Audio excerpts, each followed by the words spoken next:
we'd love to get into your UFO encounter. And, obviously we'll just ask some questions, and we appreciate you being willing to share it on our show. Yeah. Yes, glad to be here. This happened in 1969, and I should point out that I have, for the last 35 to 40 years, been deeply involved in pastoral duties. I pastored a church for 33 years, and I have written many articles, a couple of books, and my entire preoccupation, my entire life, I think, is dedicated to the Lord and to teaching and preaching and writing. But before that, back in the 60s, my career was in aviation. My whole family was in aviation growing up. I don't know, probably most people have forgotten about the old Stearman biplanes that trained all the World War II pilots, but that was my family, and they were all in the aircraft business. I was dedicated to flying, and in the 60s, and we're going to be talking about 1969, I was working for Cessna Aircraft Company in the merchandising department, meaning I was in promotionals. We did films, we did books, we did art, advertising, literature, and so forth, and we put on dealer meetings. And the story that I am going to share with you today has to do with a particular dealer meeting that I was preparing for, and it involved flying first to Dallas, Texas, and then to Lubbock, Texas. And on that flight, an amazing thing happened to me that literally changed my life. Virtually 90 degrees. One moment I was dedicated to aviation, and the rest of my life would be involved in aviation. And in the next moment, I was full of questions, asking the big questions about spiritual truths. And this event changed my life. Were you flying, Gary? Were you flying? Were you piloting the plane? Yes, I was. I had taken off on a Sunday morning about 9 o'clock in a Cessna 207. It was a beautiful, brand new airplane. The 207 was a stretch model that was designed so that you could take the seats out of it and put it in cargo. And I had a cargo that was going to supply all the needs of the dealerships, putting on dealer meetings. And I flew first to Dallas, Texas, the Cessna dealership at Love Field, and unloaded some materials, about half the material that was necessary for them to put on their dealer meeting. And my intention then was to take off from Dallas and fly to Lubbock, Texas, which I did. And I was flying along, probably about 5,500 feet on a beautiful, beautiful Sunday. And that's where the story starts. Wow. And I loved flying, and I was just enjoying myself as much as possible, and even more. Always have loved to fly. And I'm flying along in this beautiful setting, and suddenly something got my attention. And then it looked like something flying along, maybe a mile to my left. And then I noticed a couple or three red lights went on my instrument panel. And I started checking things, and I had no electrical system. It had just quit. And the battery wasn't being charged. Nothing was working. And so I turned off the master switch and made a decision. I could turn around and go back to Dallas, but I think on the battery alone, I can make it to Lubbock, and somebody will be there who can fix it for me. So that's what I did. Trimmed up, continued to fly with the electrical power turned off. I looked to my left again, and there's an airplane over there flying the same direction I am. And that airplane looks like he's headed for Lubbock too, which means that as we get closer, we're going to the airport. We'll be converging. So after a while, I'll see just what or who he is. And I watched, and then I got bored with watching. And then the strangest thing happened. Flying along, and I hear a voice, a very loud and clear voice, that said, "If you look to your left, you'll see a UFO." And it sounded like a tour guide. One of these guys that stands on top of a bus with a microphone, and say, "On your left, so-and-so." Right. And my reaction, that's the stupidest thing I've ever heard. And I'm not going to look to my left. Yeah. So I just flew along, and in about a minute, I think I was half afraid to look to my left, to tell you the truth. But in about another minute, the voice came again. If you look to your left, you'll see a UFO. And I said, okay, I'll bite. And so I looked to my left, and about a mile over there was a light. I said, well, that's the sunlight reflecting off the wing of an airplane. And he's headed for Lubbock, too. That's got to be an airplane. I thought at first it was an airplane. Yeah, that's an airplane. That can't be a UFO. And I had only a second after I thought that. I had just 1 second to sort of settle myself back down. And then suddenly this bright light on my left came right up and flew alongside me in formation. In other words, this bright reflection, which I thought was a reflection off the wing of an airplane, was really a UFO. And it flew over and flew right beside me. And it got big and beautiful in our hurry. And I said, that's a UFO. Gary, what is your thoughts on like UFOs before this encounter, like before this moment? It's fascinating. I had heard a lot of UFO stories, of course, going back to Roswell, and everybody had UFO stories, and all the members of my family swapped UFO stories. At that time in my life, I hadn't devoted much thought except to say, well, maybe they are from some other galaxy or some other solar system.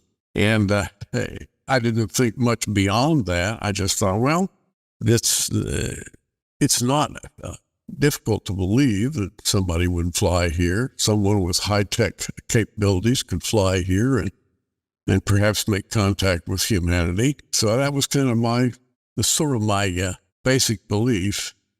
But I did believe in UFOs and the existence thereof because my entire family, being in the aircraft business and being in aircraft design, always swapped UFO stories. So your family had they seen stuff as well, or they just were telling stories because you guys, that's kind of what the nature of the business? Actually, I had an uncle who saw one. Okay. And he talked about it. So I thought, well, he's believable. And I was believable, but sort of nonchalant about the whole thing. I wasn't really driven to find out what they were. Right. Until this moment on my way to Lubbock, Texas, that suddenly there it is. And this thing is about 100 feet in diameter, and it's a disc, and it's not a tapered disc. It's probably 10 feet, 12 feet thick. And it was very smooth and round on top and smooth on the bottom. It had sort of a corrugated edge around it. And on top of this UFO that was flying along beside me, there were what looked like rays emanating from the center of the top of the machine. And you could see energy pulsing along these rays or little strips, if you will, of energy.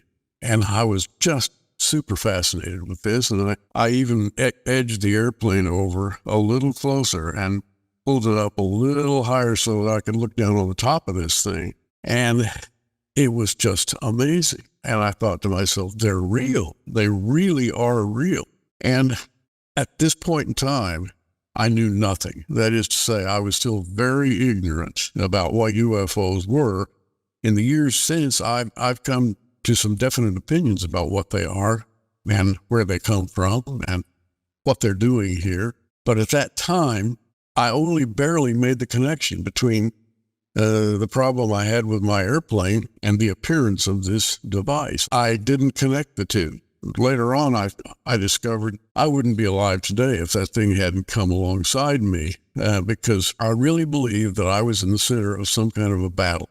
And this guy who pulled up on my left and said, if you look to your left, you'll see a UFO, was really a good guy, and he was there to help me out. Is that voice audible, or is it in your head, in your mind? It sounded audible. In fact, at first, I said, how can that voice even be talking to me? Because I turned off my electricals. The speaker was Yeah, I had no electrical speakers. Gary, does that startle you a little bit? Like, what's your take? Because it's like you seem right now like real cool as a cucumber, but you're hearing a voice and you're by yourself in a Cessna flying to Lubbock, Yeah. and then you just kind of like, well, I'm not gonna look. I actually love that. You're like, I don't know, and then it's fascinating. And then the UFO pulls up on your wingtip and formation there, and it's not scary. Isn't it not terrifying? It's more like this crazy curiosity. Like, wow, look at that. It was, I had no fear of it. Interesting. And thinking back, I thought, I don't know why I wasn't afraid of it, but I think it was the voice. It was the tour guide voice that kind of stuff. If I hadn't heard the voice first, I think I would have been scared. But the voice was so friendly. I mean, you just can't imagine this voice out of nowhere saying, if you look to your left, you'll see UFO. I mean, exactly like that. He was being very dramatic. Yeah, it's like you're on the Jungle Cruise at Disneyland, right? Let's look over here, and there's some fake hippos. Check them out. You got it. That's exactly right. That's amazing. What happens next? So your electrical panel's down. This thing's flying at your wingtip. You're kind of looking at it, getting up to look at it a little bit. And now I had taken off from Dallas about 1 o'clock, and I was supposed to be over to Lubbock, to the Lubbock airport, probably 2:30. Maybe 3 if I was running really late. And so, fat, dumb, and happy, I'm flying along. This UFO is flying with me. And I'm saying, well, it's going to be good. I'm going to make it. I checked battery power, still had battery power, turned off the master switch, and I thought, I better take advantage of this. That doesn't happen very often. You get to fly a formation with a UFO. So we're flying along. This is interesting. From that point on, I kind of lose track of time. I thought I was flying at normal speed and would arrive at a normal time at Lubbock. But I flew along, and the next thing I knew, Lubbock was right here. It was just off my nose. And I thought, wow, I got here really quick. So I flipped on the power, turned on the radios, checked in with the tower at Lubbock, and had enough battery power to lower the flaps and everything, and made a good landing, taxied over to the dealership, got out, and here came the aircraft dealer running across the ramp, and he is in a state, to say the least. He is very angry. And he said, you were supposed to be here 2 or 3 hours ago. Where have you been? And I looked at my watch, and wow, it's nearly 6 o'clock. I didn't have enough fuel to stay aloft that long. Wow. This guy was very, very angry. We walked into his office, and I told him what I had brought and what I had and how we could unload and so forth and so on. I said, I don't know why I'm late, but on the way here, I saw a UFO. And he looked at me like staring daggers, and he said, I don't want to hear about UFO. There's no such thing as a UFO. I don't want to hear about you. Don't mention a UFO again. And I said, okay, that's easy. Yeah, we got unloaded. Before I went to a motel, we got the airplane in the hangar. I got a good night's sleep, came out to the airport the next morning, and wanted to check on the plane, see if it was possible to get it fixed up so I could fly back to Cessna Aircraft the next day. And I walked into the dealership and back into the hangar, and there were 5 guys stacked around my airplane. And they were up looking over, under, around, and through this airplane. And they said, you're Gary Stearman? Yeah. What'd you do to this airplane? Nothing. It's just the electrical system quit. And there were 4 mechanics and an FAA inspector there, and they said, well, what happened to your airplane? Can't happen to an airplane. What happened to this airplane? I said, well, the electrical system just shut down. And they explained then to me that they had found the generator drive belt in the bottom of the cowling, and the generator was still locked in place. And he said, this belt cannot have popped off of the pulley. That never happens. And furthermore, the belt lying in the bottom of the cowling is in perfect shape. So it's a brand new V-belt. And well, what happened? And I said, well, and I thought, should I tell him? And I didn't tell him. I said, all I know is that the red light came on. I didn't have any electrical power, and I made it here just on magneto power alone. Okay. They were mad because they thought I had done something to this airplane. I was in a rather confused state because in some way or another, time had stretched, and I had gotten to the airport much later than I should have. And what was going on? To this day, I don't know, except that I do know this. I think that UFO that came alongside me saved my life. I wouldn't be here today if he had not interceded in some way, because I sensed nothing but goodwill and friendliness from this thing that was this beautiful ship that was flying along beside me. And I couldn't explain to anybody exactly why I was late, what I had been doing. In fact, I was confused. I had like gone to another world and come back. And that's sort of the basis of the story. There are more details, but that's the basis. What do you think would have happened if the UFO hadn't come alongside you? I have come to the conclusion over many, many years of just thought, meditation, prayer, much study about the entire UFO phenomenon, to understand the phenomenon of missing time, which, many UFO abductees report. They discover that while they thought they had only been gone 10 minutes, they were gone 3 hours or 4 hours. And so there's this whole missing time phenomenon, which I attribute to hyperdimensionality, popping into another dimension and then coming back.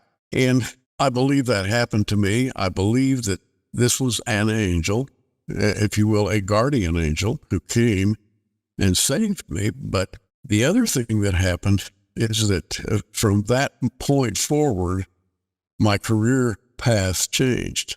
I had been intending to spend the rest of my life in the aircraft business. And I was well positioned to spend the rest of my life doing it. I loved airplanes, loved flying.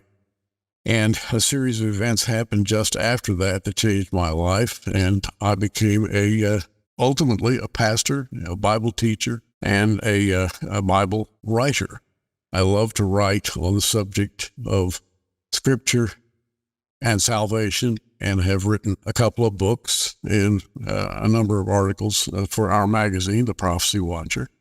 And my life had just an incredible change point that I can attribute to that day. In a fraction of a second, my whole life changed.